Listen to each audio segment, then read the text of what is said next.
আসসালামু আলাইকুম। এখানে যে দেখতে পাচ্ছেন একটা যন্ত্রের মাধ্যমে আটা দিয়ে কিছু বানানো হচ্ছে। আসলে এই পিঠাটা অনেকে চেনে না, আবার অনেকে চেনে। আমাদের এদিকে এটাকে বলা হয় সিয়া পিঠা, কেউ বলে সিমাই পিঠা, কেউ বলে নুডলস পিঠা।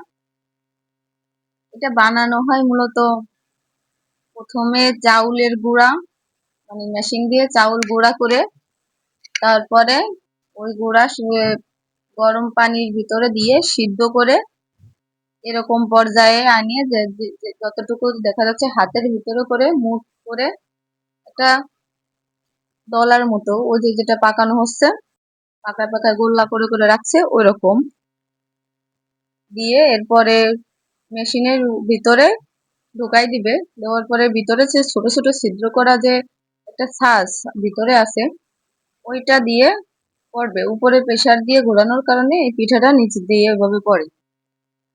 তো বাড়িতে মেহমান আসলে দেখা যাচ্ছে যে সহজে এই পিঠাটা বানানো যায়, এবং এটা দেখা যাচ্ছে গরুর গোশত অথবা মুরগির গোশত যাই হোক এটা দিয়ে খাইতে অনেক সুস্বাদু লাগে।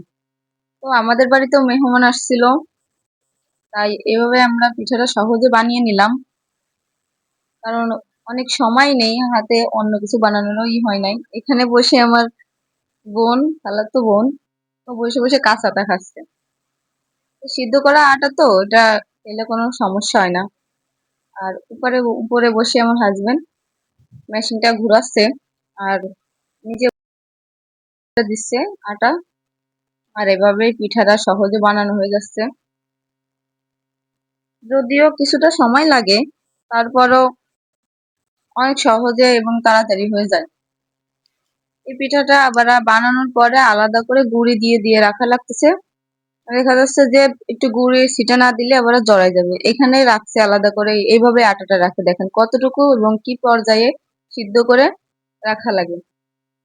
আলাদা করে রাখছে, এখানে দলা করে করে পাকাই দিচ্ছে।